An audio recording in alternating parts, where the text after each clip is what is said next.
Hello, everybody. Welcome to episode 56 of the Two Russells podcast, live from the Property Investor Show, London Excel Centre. How many people coming this weekend, Russell? 5,000 people are registered to attend the show. There's about 75 exhibitors.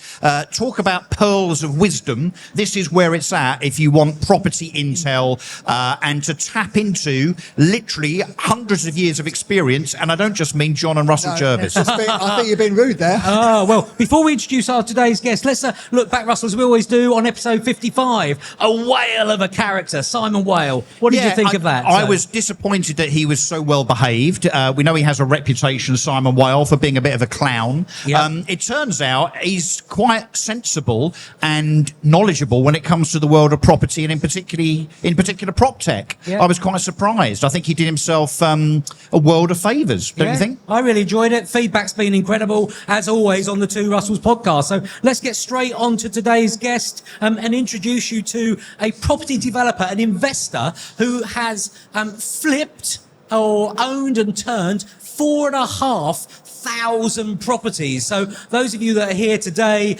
in the Investor Show looking to buy your first home, we're going to hear how John has done it 4,500 times. Not always successfully, he will admit, but overall, let's get to that. Successfully.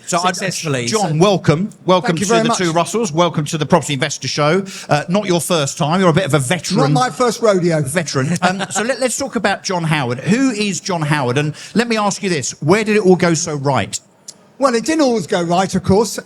So I'm John Howard. Like I said, I bought and sold over 4,500 properties in 89 different locations across the UK. Wow. In my career. And I started off when I was 18 years old. 18? Yeah. And what was the first deal? Oh, so I was going there, Russell. You told me I had that question. Sorry. Do you know, no point squabbling, guys, you know. Great minds. So great minds. My first deal was in Felixstowe, where my father had an agency and I took it over. Long story with that one. And it was two properties in a house. So a title split, if you like, as you call it now. And I sold one to the sitting tenant, because in those days you'd pay 50% of the open market value if they were tenanted. So I bought it and I sold it to them within a few weeks for 80% of the open market value. And then I sold the other one off as an investment, moved on to the next deal. Right, and that was it. Were you working in agency at the time, or? Yes, so my father was a greengrocer, and then when he was 60, he decided he'd like to be an estate agent. So greengrocer on the Friday in a shop in Felixstowe. Yeah. Estate agent on the Monday. Bit tricky, that one. But he enjoyed it, he did it. It was a one-man band, literally a one-man band. He'd been very ill. I joined him when I was 17. After 4 months, he's back in hospital, so I was running it myself at 17 years, 4 months, making all sorts of mistakes. Right, okay. And so that first property then, what did you make on that? What was the turn on that one? I think I paid 9,800 for it, and I think we made about 6,000. Right. Okay. Well, that's quite great return. That's some percentage. Some percentage. But in those days, that was just at the time when building societies were starting to lend on converted flats. Okay. Because up to that time, they would only lend on purpose-built flats. So you have to have a niche, and that niche may change. The angle, that trick, if you like, changes over the years, and you need to be ahead of the game. And when everyone else starts doing it, PD would be a great example. Mr. Development, 2013 to 2018, happy days. Everyone got to know about it, and now it's not so sexy. No. So we then move on to another angle, really. So John, can you give us, without, you're quite a humble man, actually, I find. And, obviously you and I have known each other for a little while. But we do need to talk about what success looks like from your point of view. So can you give us an idea of kind of the total amount of transactions, the total amount of money that perhaps might have gone through the John Howard kind of company bank accounts in terms of your route to success? What does that look like in terms of where you are now, in terms of the scale of what John Howard is? Well, what I would say is, and I get criticised for this on my YouTube and bits and bobs for not saying what we make and what we don't make. Okay. But in 1986, we bought a tower block in Ipswich called St Francis Tower. Yeah. And we paid 750,000 for it, which was a lot of money then. I had a backer called Mr Boyce, who I got together with. I still do deals with his son 40 years later, which says something. Yep. And we made on that 74 flats, we bought them, refurbished them, sold them on the open market. And on that deal in 1986, we made 987,000 after interest. Wow. Which was a lot of money in 1986. And over what period of time? How long does that take? A year and a half. Now, if we could do that on every deal now, we'd be delighted, but we can't. So, you know, and you have to accept the fact, if you're doing a lot of property deals, if 7 out of 10 work well, you've done well. If one will be a total disaster for whatever reason, and if you break even on the other 2, you're doing all right. But John, it's not possible to get it right every time. But just to push you a little bit, is it fair to say that you in your career have turned over hundreds of millions of pounds? Oh, yes. I mean, this year alone, in terms of construction, we're about to start a 35 million one in Ipswich, and we're also doing a small one in Stirling in Scotland, which is 1.5 million, and that's just bill costs, you know, so that's bill costs. So you're talking this year, we would have started probably £60 million worth of construction. Right. And just for the people that are here today, I think where their interest will really be on your story, John, is you were in Felixstowe, you were very active in East Anglia. We dealt with each other previously. We did, around Colchester and Ipswich. You charge too much commission, if I remember right. That sounds just like Russell Jervis. Definitely. Charge what you're worth. But you now will travel further afield. So if I'm in the audience here today and I'm thinking, right, how easy is it to go out of your comfort zone, out of your area, and what do you look for in those developments when you're travelling to an unknown location? What I would say, it's easier than it ever was because of Rightmove and all these other things, and you're always strong. People ask me a lot, you know, where is the best place to start? The best place to start, if you can, and if you're in central London, it's very difficult, is locally, because you've got more contacts. If you're looking for an investor, you know more people, they can come and look at it very easily. When you start going away from your area, it does get harder. One of the tricks that I learned very early days is when you're going to an area you don't know, jump in a taxi. The taxi driver will tell you more about that area, driving around in 10 minutes, than any agent will ever tell you. That's a good tip. Ever tell you. And John, what's the, you're going to criticise me for using these words, but what's the easiest type of property deal to do? So is it a refurb? Is it buying a bit of land with or without planning permission and building something from scratch? Well, what would you recommend to people listening here or watching in terms of how they should start? What kind of deal? There's lots and lots of ways of making money out of property. You need to have a passion for what you're doing, and that might be restoration. It might be, you know, buying a house and putting it into 2 flats. If you can do more than 1 unit at a time, you're spreading your risk. For instance, if you could buy a house in 3 flats, you could sell 2 of them off individually on title splits, keep 1, refinance and move on. So if you can buy more than 1 unit at a time, you've got safety in numbers, I believe, anyway, and I'm sure you probably agree with that. So if you can't do that, it's not a problem.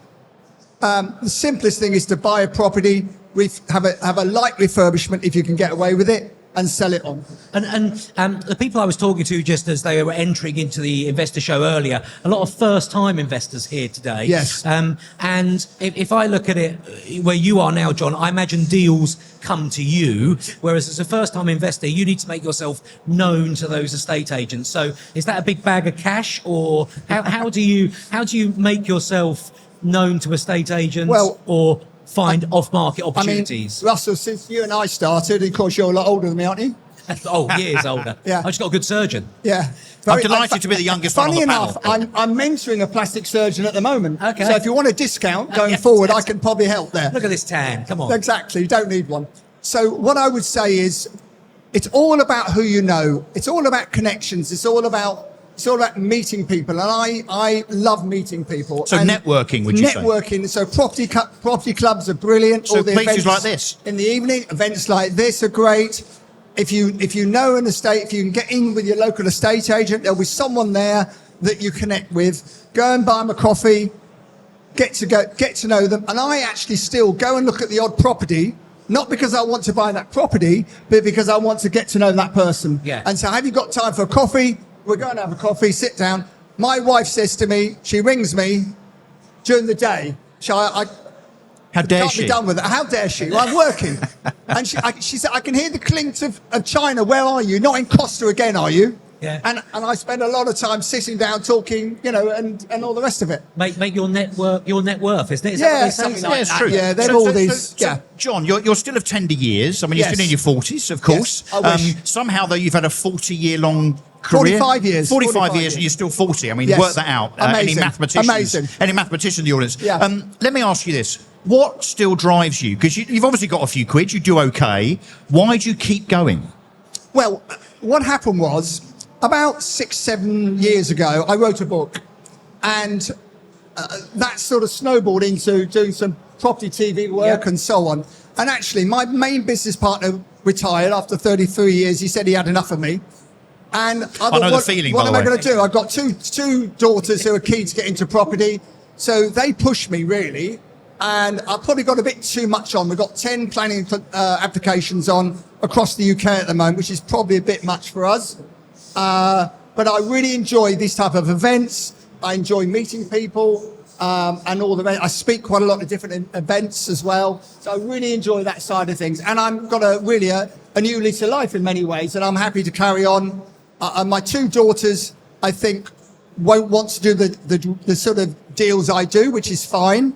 I think they'll be fine at buying further investment stuff to build our capital and our rentals up, which is safe and which is good.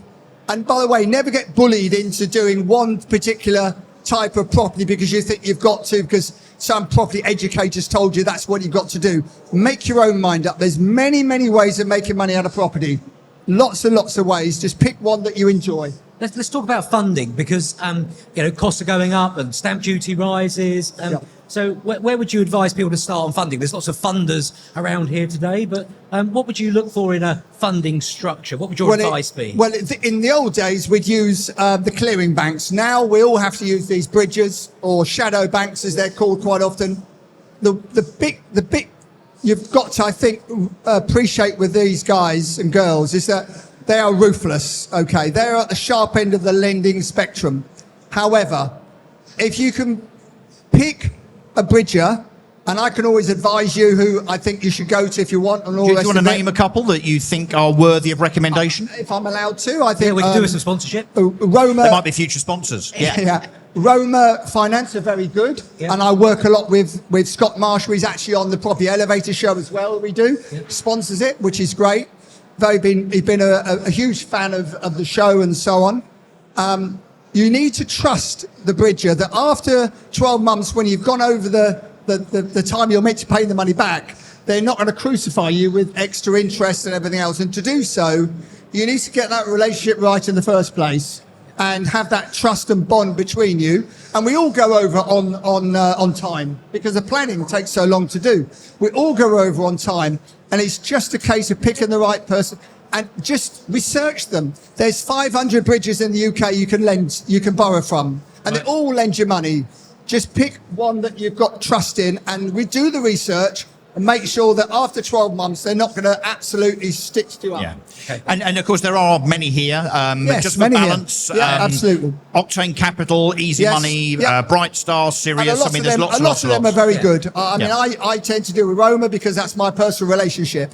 But there's others, of course. Yeah. If one of the places that people will go to look for properties with opportunity, I think I was looking at the Allstock catalogue this week for auctions, and it's got something like 100 pages of properties that all look like they have potential. What's your advice about buying at auction, John? So, because you can get very carried away, can't you? And you can get very carried away. So we bought Auction House UK in 2008, 2009. Had 4 franchises. We built it up to 44. We sold our shares, me and my partner, in 2019. There is a deal in every auction catalogue. It's up to you guys to find it. It's in there for a reason. You need to know what that reason is. okay. You need to find out what the reason is. The auction market is the barometer for the whole of the property markets. What happens in auction happens everywhere else 6 to 9 months later. Okay. So it is the barometer for the property market. And there are great opportunities in that market at the moment. Yeah, and I was doing some research ready for today, and I was looking at some of the recent transactions you've bought, and I think this is where the great advice comes in for the people here today and people listening. So let's talk about a bank that you saw in Southwold. Yes. That was being advertised by the estate agent, Yep. just mainly as a commercial opportunity. Southwold's a wonderful little town in Suffolk, holiday lets. Yes. And so there was commercial renovation of the bank to Yeah. commercial unit, 2 flats above. Yes. And you couldn't see the value, but you kept looking at that. Well, just talk through what you saw Yeah. eventually. So I'm a massive fan of Southwold. Southwold, the resales at Southwold are anything from £600 a foot to £1,000 a foot. So they're like London prices. That's London money, gonna say. London money. Yeah. And for 30 years, I've wanted to buy something there. And every year I've gone, oh, next year. Well, next year, sometimes, well, it does come. So it was on at 2.4 million, right in the market square. We paid 1.8 million for it. The refurbished the very large 4-bedroom flat. That's holiday let at 4,000 a week in the summer. We're meant to be using it ourselves a bit, but we're also damn busy. We never use it. Cottage out the back. Ground floor, I managed to get for not just commercial, but residential as well. Struggle to let it commercially because hasn't got shop front windows. It's got, bank windows, if you like. It's grade 2 star. We do a lot of grade 2 listed buildings. We've got about 5 on the go at the moment. So we know what we're doing with grade 2. We've just got planning down the side for a cottage as well. But that's where the real benefit was. That's the key. gain. Yes. And we failed the first time and we've got it the second time. Yeah. So now we're going to put 2 residentials downstairs as well rather than commercial. And that really makes the deal work. Yeah. Yeah. And that's the key there is most investors are just looking at the standard deal, but you're seeing beyond that. You're Yeah. seeing where's the planning gain? Yes. Where's the planning opportunity? Everything you buy needs an angle. What is the point of buying something through Rightmove, which has got, you're buying it 5% or even 10% less than what they're asking for it? Where's the angle? Ask yourself, where is the angle? Okay, so talking of angles, Yes. talk us through when it goes wrong sometimes. Oh, absolutely. So examples Yeah. of mistakes. We're all human. Yeah. We can be the best property Yeah. developer, property investor, property flipper in the world. There's always a story. So tell us the worst mistake that you've ever made. Well, you show me a property developer that's never lost any money and I'll show you a liar. It's as simple as that. So That's the soundbite, Natalie Belasco. Yeah. that's once for free. You can have that for free. So the biggest thing normally is something out of your control. It could be COVID. It could be the contractor going bankrupt, getting the price wrong in the first place. Now, you are the captain of the ship. And guess what? The captain is the last person to get off the ship. When everyone else has left you, the consultants, people that work with you, whatever. Oh, we're off. Yeah. You're left, bailing the ship out. So that's what you've got to remember. Whatever happens, whoever's fault you might think it is, ultimately it's your fault. Because you win the big prize and you also lose the big prize. So it's your responsibility. So give us an example. Well, I would give you an example of a situation where we buy a lot of property off receivers, part finished stock. Okay. Because the margins, profit margins on those, someone's lost their money building it, so that's handy. So we come in and we So you buy finish it off the site. lender? So we buy it off the lender, literally buy it off the lender. And in situations like that, you can only do so much research before you buy it. And one of the biggest tricks that anyone here is looking to buy off receivers and people like that, the chances are the contractor who did the work on that project has not been paid. Right. Or what they're owed. So the tricks are things like pouring concrete down the drains as a punishment for not getting their money. Well, they would do that They do because they that. haven't been paid. Right. Yeah. So always check things like drainage. They might go back and try and take out all the boilers they put in. Now, interestingly, that is illegal. Even if they haven't been paid, that is illegal, which amazes me, but there we go. So where we've gone wrong is where we've had a lot of construction. And the risk is this, and it's a very good tip, I think. If the construction is more than you're paying for the property in the first place, be wary. Okay. Be wary, because the risk is in construction. It's not really probably in the sales. It's not really in the purchase. So hang on, just to qualify that. So what you're saying is, so the risk is in the building work cost Absolutely. that is yet to do. Exactly. So if you're Sterling is a great example. Building only goes up one way. Absolutely. doesn't it? Hopefully Sterling will work well. It's nine units. Just got planning for 9 units. Grade 2 star in Scotland. We paid 400,000 for the property. Best road in Scotland, best road in Sterling. I would say that, wouldn't I, Ross? Yeah, of course. But it is definitely, genuinely is. It really is. Really is. And the bill costs are 1.6 million. Now, because it's in terrible condition, that 1.6 could end up 1.8, 1.9, because until we get really stuck into it, there'll be other problems we know. Now, the resales are 3 million, so we think we're okay. Yeah, 1.2. And we might well, but if we've really got it wrong, it might get worse than that. Yeah. But we've got the deep enough pockets, if it is, to be able to put the extra money in. You know, hey, we haven't made as much as we thought, or we're break even, but we're okay. With construction, just talking about construction, what about off-plan sales? Would you be? I know often you get to the tail end of a year end for a developer. Yeah. They've got targets to hit. Yeah. They've got targets to achieve. Is there seasonal times to go and run to Barrett's and say, Yes. give me your 20 tail end Yeah, units, and I'll the give you. seasonal time is about 6 weeks before the half year results, because that's when they need. That's when they need to see the sales, what they've done, and they're under big pressure in the city if they haven't hit the sales. And by the way, at the moment, these big developers are only selling 2 houses a month on their sites. Okay. 2 houses a month. Wow. That is awful. So if they've got Awful. stock, so a good message here: stock units Yes. on a site at Trimley St Mary. Yes. Wander in, talk to the sales advisor, Absolutely. find out what they've got, and The make a cheeky offer. The sales, they're normally ladies. They can be men, but they're normally ladies on these sites because they're better at selling than men sometimes. Says 3 men, yeah. Yeah. Well, they are, definitely. Yeah. Go and talk to them, sit down. They are totally commission driven. If they can do a deal, however they do it, they will do so. And if it's towards the end of their financial year, they'll Absolutely. definitely want to do that deal. And the other thing, I've been offered 50 houses the other week, and I've been offering them at 25% discount to what they're on the market at the moment. But are they on the market at the right price? Yeah. In the So first is that place, 25% only 15%? So you do need to be a bit Work it careful. out. Can we change gears a little? Yes. Let's go back to young John, can Yes, we? why If you can not? think back that far. Being just about- expelled from Gresham you- School. Yeah, well, but you mentioned that you're the son of a greengrocer. Yes. There's a certain other famous person that's also, funnily enough, the daughter of a greengrocer. Russell would tell me off if we go Politics. political. We won't get political.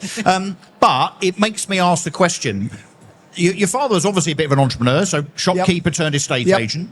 Is that simply where you get your entrepreneurial spirit from, or is it something else? Were you told at school that you'd never make much of yourself, John Howard, or were you told that you were dyslexic? I mean, the reason I use all of these Yeah. examples is that we've interviewed Russell and I lots and lots of people where there's generally a bit of a driver, a bit of a catalyst in their totally. lives. What's Yeah. yours? So I stammered very badly. And they say you never get rid of stammering. When you go to the Stammering Society and talk to them, and I donate some money to them or whatever, it's a dreadful thing, stammering.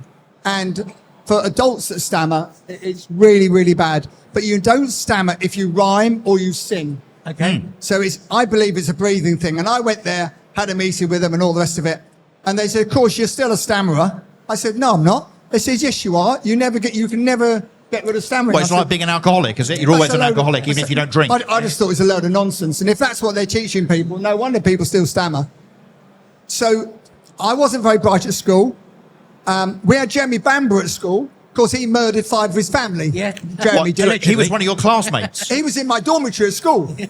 He was a bit odd because he did like to skin moles alive at the time. And Oh, really? in those days, the teachers weren't too bothered think that about should it. have but been a signal? That might have been a clue, I think, Yeah. that there was a problem. He's still denying he'd killed his 5 family members, to be fair to him. But hopefully he didn't rub off on you too much. I was in very your fortunate. younger Hopefully life. not. Fortunately, I was very fortunate. My grandparents had 2 shoe shops in Mansfield and Sutton and Ashfield in Nottinghamshire.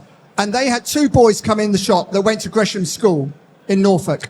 And my grandfather was so impressed with him, he vowed he would save enough money in a trust in 1952 onwards for his children to go to Gresham School or another private school if they're a girl. He had one daughter, and all of us went to private school on the back of his and my grandmother's efforts.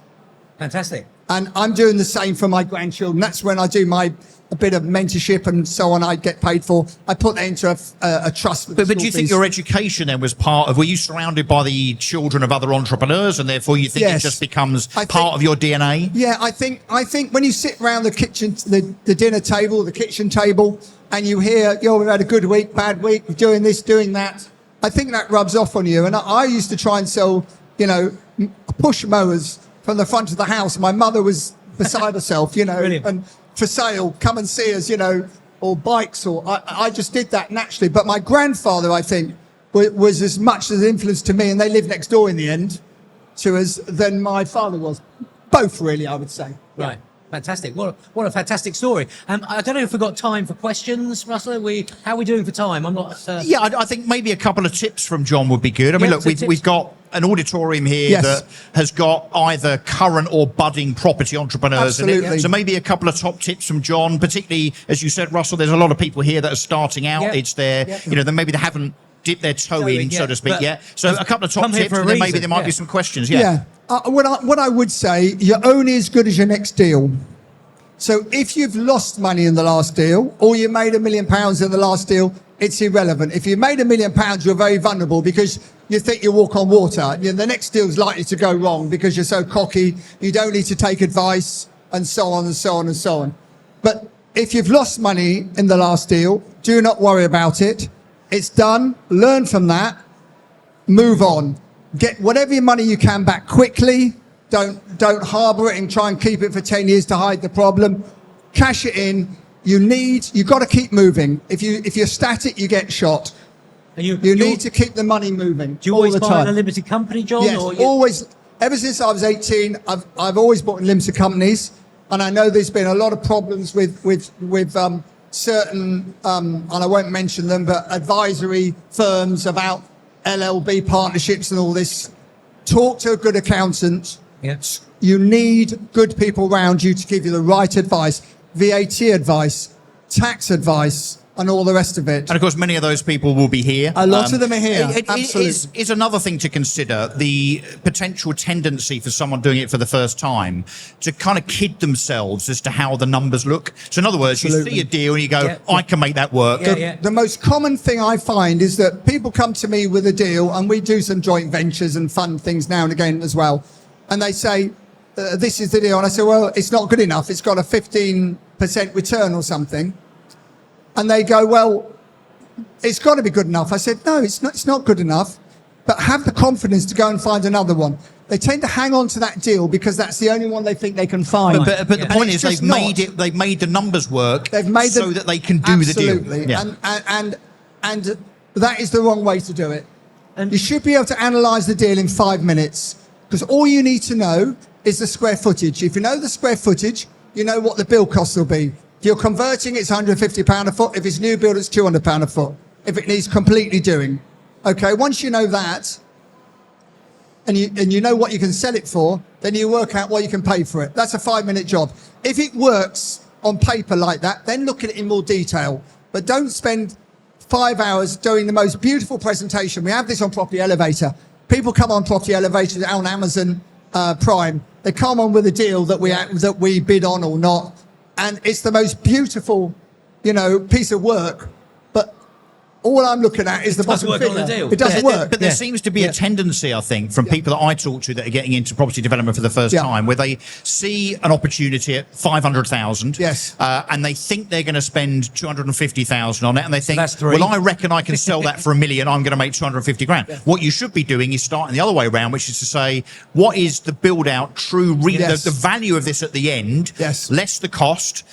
Then what have I got, which is now in total my cost of construction and fees. Don't forget the fees. Stamp duty. And what does that leave me in terms of margins? You have to start with the reality of what it's going to sell for. Totally, Russell. I look at a deal and I think, what is the best scenario? What is the worst scenario? If the worst scenario is I'm going to get my money back, and the best scenario is I'm going to make a reasonable amount of money, then that's probably good enough. Yeah. But the big mistakes we all make is, one, we don't estimate enough time to do the construction. We always go over on time. Yep. Normally over on costs, so you need to put a contingency in of 10%. 10%, yeah. Yep. And over on how long it'll take to sell. Okay. They're the three common mistakes we all make. Just before Still. we get any more questions, Russell's got one more point, but I just want to ask about the Renters' Rights Act, because Yes. that's throwing up, I think, a lot of opportunities from landlords who just don't want their properties anymore. Yes. Often some of those properties, particularly around parts of Norfolk, seaside towns in my experience, Yes. coastal locations, maybe a little bit run down, some good opportunities to Absolutely. get Absolutely, some great- Russell. I'm running towards the fire, not away from it, because everyone is getting out of portfolios, residential. I'm running towards it because portfolios, rental is very, very safe. Being a property investor is very different to being a property developer. They're totally different skill sets. We do both, but they are different skill sets. And if I could just buy residential portfolios and buy and sell them, move tenants on, sell them vacant and all the rest of it, that's all I would do. The fact I'm doing everything else is because in the last 10 years, property investment has been very hard to make money on. So before we finish, should we do 10 minutes of questions? Yes. We've got some Good, we like people in the questions. audience. Julie Ford and others. I'm sure Julie's got a question. She's cheating though because she's already a property expert. She probably doesn't need any Julie tips. Ford is always on GB News asking questions and answering questions. Chris, we got a roving mic, so Natalie maybe could. So any questions of John Howard? 4,500 properties bought, sold, millions made, few millions lost. But any questions? If you're Not too many millions lost, but a few. Okay, yeah. Any questions?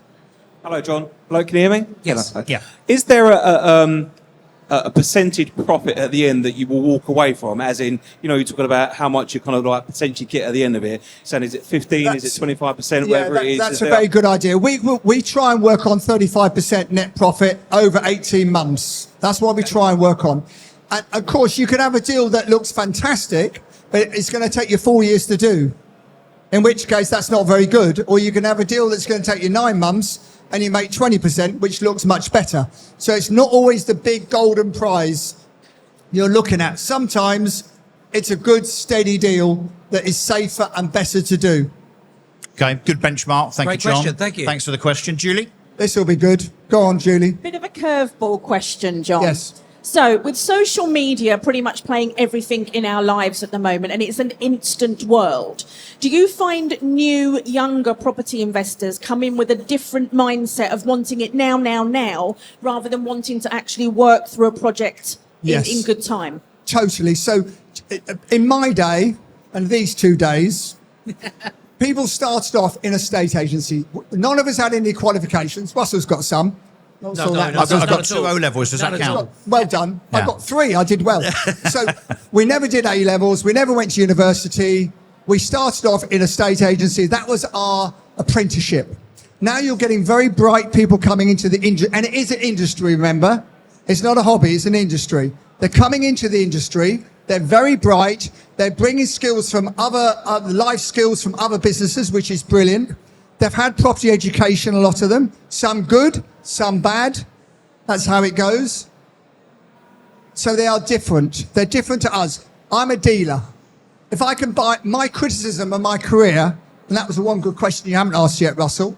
Okay. What do I regret? I regret selling. We knew you were going to tell us. I regret selling things too soon. So if I can buy one day and sell to you 4 days later, and I do sometimes, I will do so at a profit.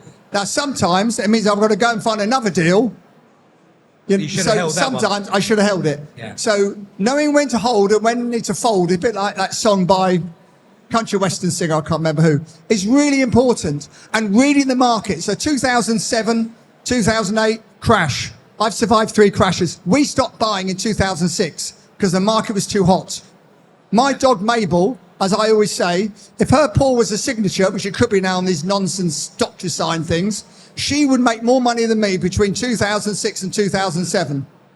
But she wouldn't John, know when to surely- stop. She'd have kept pressing the button and lost the John, fortune. but surely the only way you can almost kind of try and forecast and predict what's going to happen good and bad in the future is through experience. And you don't get the experience without throwing your hat in the ring, the whole man in the arena thing, right? So how do you cheat experience? Well, I think you can take advice, and I think you can see what the economy's doing. If it's so hot that complete idiots are making a fortune, then come on. Well, that's the Warren Buffett thing, right? Which is buy when everybody else is selling and sell when everybody else is buying. Rising tide rises all ships, isn't it? I mean, people were buying and selling within 6 months. You go to a dinner party and you come away and your wife says, well, how come they're doing all better than you? Yeah. And I go, they might be for a few minutes, the but music, not over a career. It's going to stop at some point. Any other questions in the audience? Pass the parcel. You've got pearls of wisdom here. Gentlemen at the back. Pearls of wisdom from John Howard. So take advantage of the fact that he's here and he's opening up in terms of this Pandora's box of experience and information. Fire away, sir. Hello. Lovely to see you, Hi. John. Speak up, please. Lovely to see you. Question, you talked about hot trends. You talked about PD between 2013 and 17. What do you think the most profitable trends are in development or in investing right now? So what are the most popular and notable trends in investment and development now? Right, bit of crystal ball gazing. But also, planning gains are a big part of you, John, aren't they? So there would be a big... Talk to me about planners, Russell. Don't get me cross. Don't talk to me about planners. I don't get on with many of them. But planning gains are a big gain, aren't they, in property transactions? But I've got we've got 10 planning applications at the moment. Everything's taking twice as long as you think it's going to take, costing twice as long as you think it's going to cost, and all the rest of it. I've had enough of planning almost. Honestly, I'm up to my ear with it. What I would say is that assisted living is the big hot word. So where you're renting on a 5-year lease, you're getting a 5-year lease off a assisted living company who are getting a load of money off the council for 5 years. Now, there's lots of companies who are flogging these investments. The one question to ask them, if it's, say, 5 flats, and the income is, they'll offer you 12% interest, as a return. Ask yourself, what is the vacant possession value of those properties after 5 years? And if it's less than what you're paying for the property now because it's let, that's very, very dangerous. Okay. Very dangerous. Don't do it. Let me throw something else in the ring. Something else that has become quite the subject and potentially quite the opportunity over the last few months is the question of grey belt. Yes. Now, my experience with planners is actually that now you have this kind of dual definition. You've got green belt, which of course is meadowland, parks, should be sacrosanct. The definition of grey belt, which is a bit loose. The government haven't quite made up their mind what it means, and nor have the planners, but parts of the green belt that perhaps lend themselves more to being developed because they've had some previously developed land on them. Do we think there's opportunity there still, John, in terms of someone seeing a piece of green belt and thinking, I'll buy that with no planning, I'll hopefully manipulate it into being grey belt, and I'll get 10 houses on it. I've only paid 20 grand an acre rather than £1 million an acre, and then I become John Howard overnight? Well, good luck for that. I'm not saying it's not possible. Of course, everything's possible. You hear someone and they'll go on stage, I did this, and sometimes the stars align, Sometimes the stars align. It's probably more possible now than it was 5 years ago. Yes, but what I would say, with any grey belt, just to make it harder, as if it's not hard enough already, the government is saying 40 to 50% of grey belt land has to be social for social housing. So you give it away? So you're giving it away. So they're giving with one hand, they're taking away with the other. You can always, by the way, you can always build on green belt or grey belt if it's been built on before. That's called brownfield site. You can always do that anyway. So this grey belt is a little bit of a red herring, not completely. So like what? Like an old petrol station, an old farm, an old industrial estate? It could be green they belt. Still exist. Yeah, and it could have been built on green belt. We've got a site in the Midlands, which is the haulage yard we rent out. We've got planning for 8 houses on it. It's in Greenbelt, but it's a haulage yard. But at the moment, you're getting income from renting it. We'd rather have the income than we'd try to build 6 or 7 houses on it. Well, one of the things that I would think about in the answer to that question, I'm interested in your view on this, John. Back to a state agency, and mine and Russ was a state agency days. Transactions now are taking anywhere between sort of 18 and 26 weeks to go through. Crazy. Yep. 33% of houses sales fall through. They do. So if you can be that person that can solve problems for vendors and estate agents and make yourself known that, I will perform. So if you have a sales transaction fall through, you've got a motivated vendor, that price was agreed 6 months ago. That price maybe is quite attractive now, and you will deliver. Have you done many of those transactions? We do, because I'm like Dr. Death. So they ring me when everything else has failed and go, come on, what's the bids? Now, you're the backstop. I'm like the backstop. Now, we own a number of estate agents across East Anglia. And you're absolutely right. They were saying earlier, 17 viewings per sale at the moment. That's the average where we are. And there are one or two solicitors now coming up with some good ideas. Finally, it's only taken them about 200 years, where they will do all the legal work for the seller first. Get everything lined up. And they're also like a home information pack. Exactly. If only someone had that idea. Exactly. I mean, it's not exactly original, but they are doing so free of charge, a lot of them. So when they find a buyer, they're ready to go. And actually, sometimes it's the vendors that cause the problem as well, because they haven't given them the certificates, or they haven't done this or that or the other. So it's not always the solicitor's fault. What winds me right up is, why do solicitors always want to exchange on a Friday? What is wrong with Monday, Tuesday, Wednesday and Thursday? I've had people over the weekend die on me when they're about to exchange, which is very inconvenient, have affairs and get found out, have a car crash, change their mind, all sorts of things. Get them to exchange on a Monday, Tuesday, Wednesday and Thursday first. Then if they don't, you've always got the Friday to fall back on. And gentlemen, on that cheery note, we need to wrap up, I'm We afraid. need to wrap up, yeah. I was just going to ask one last question, sorry. Property first, funding second, funding first, property second. Get your funding in place first, or find the property and you will find the funding. Mr. Boyce, and we used to call him Mr. Boyce, he was scary. His son's not as scary. Mr. Boyce in 1986 said to me, John, if the deal is good enough, I will find you the money. Okay, great. I will find you the money. So go find the deal, everybody. We've got to wrap it up. Thank you so much for attending and watching. you. So our first round of applause, our first live podcast as well. Yes, John, it's been brilliant. It's only taken 56 attempts to get a round of well, applause. And Well, live. hopefully you've Live. all learned something from this man's brilliant experience, Yeah. and all the Thank money you. is made. Right, fantastic. Thank you. Thank you. Thank you, John Howard. Thank you, everybody. Thanks for coming. It just leaves me to say it's good night from me. And it's good night from them. Good night. Good night. Thank you.